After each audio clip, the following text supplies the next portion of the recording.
Hey, what's up guys? Good morning. So as you can see, sa camera, may tubig dito na 1 litro.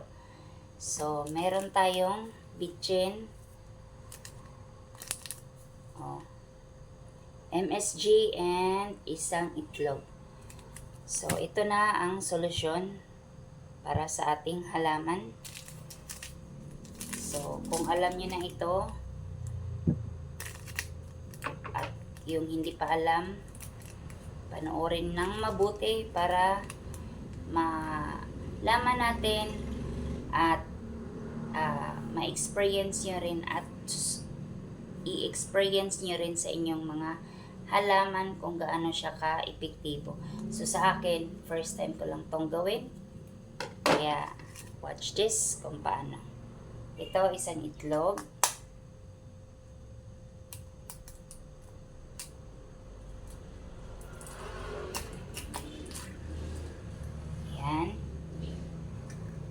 Isang itlog at saka itong MSG.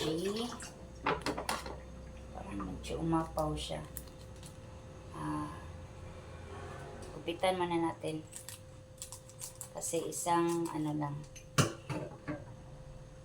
teaspoon, isang kutsarita sa Tagalog. Ayan.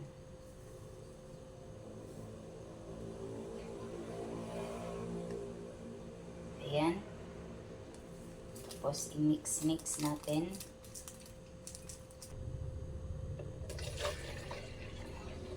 Ayun. Ayan na. Binawasan ko na para ma-mix siya ng maayos. Kasi, para ito sa aking orchids, dragon fruit, yung squash ko hindi pa namunga, at saka yung pinya. Kaya subukan natin itong formula.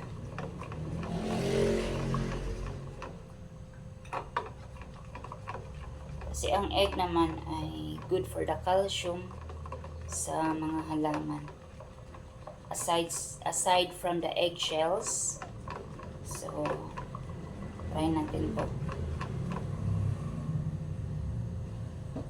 Na-mix ko na siya, tapos ibalik lang natin to.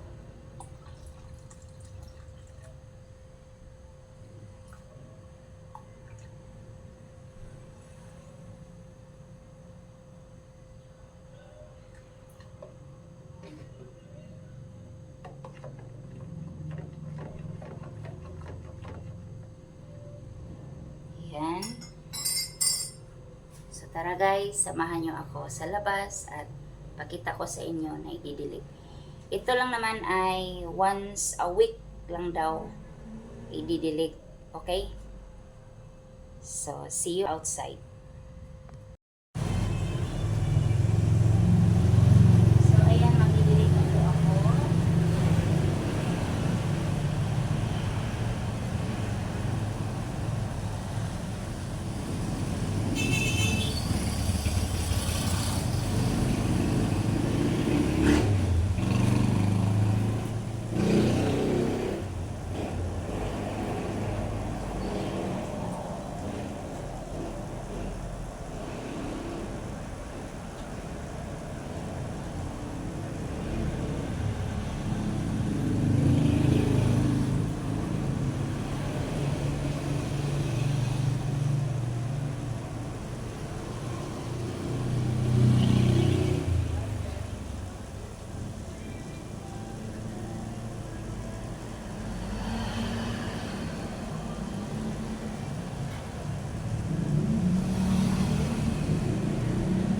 So, ang next natin ay doon sa squash at saka sa tawag doon, dragon fruit at saka sa pinya. So, ito ang ating dragon fruit guys. So, ididig natin sa may ano lang yan.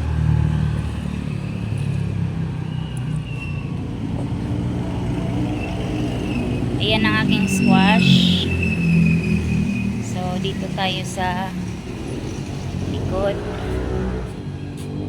Ito ang aking pinya. 5 ata to. 1, 2, 3, 4,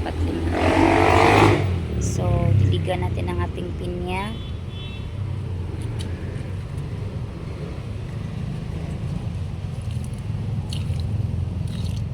Ayan. Ito ang pangalawa.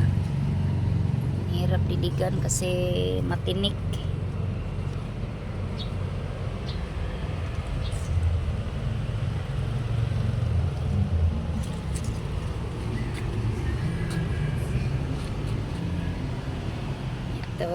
Ito, 3. Aray ko po.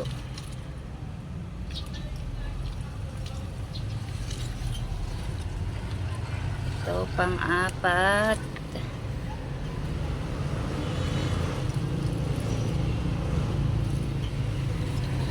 Ito, pang-5. Pang-5 puno ng pinya.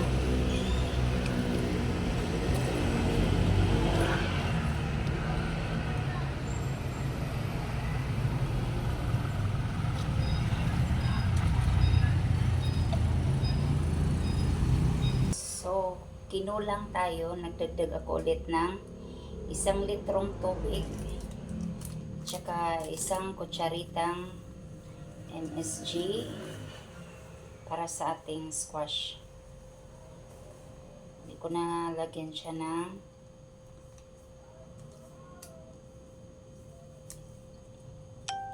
hindi ko na siya lagyan ng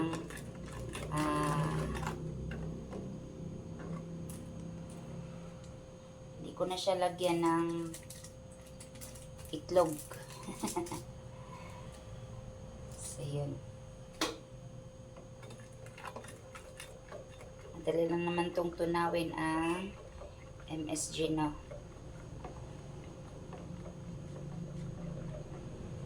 So, ayan. Finish na. At tara, balik tayo doon sa labas para idilig natin sa ating squash kasi hindi pa siya nagbubunga. Puro ano lang, puro bulaklak. Sayang naman bubunutin, di ba? Gawa tayo ng paraan. So, ito na ang aking squash at idilig na natin.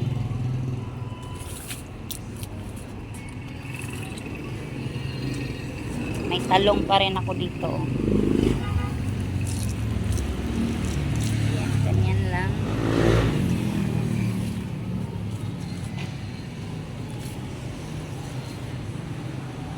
So, ayan. Okay na. So, yun. Natapos na rin ang pagdidilig natin sa ating mga bulaklakin at para sa prutas na halaman. So, i-update ko na lang kayo by next Sunday kung may pagbabago ba sa kanila. Kung may uusbong na bulaklak, itutubo na parang bunga. So, by May 20, update ko po kayo. And then, sa short video ko na lang pakita or maybe kung saan pwedeng i-upload. It's either short or long video. So, ngayon ay May 10. So, happy Mother's Day to all and happy Sunday. And God bless you and thank you for watching my video, guys. Bye.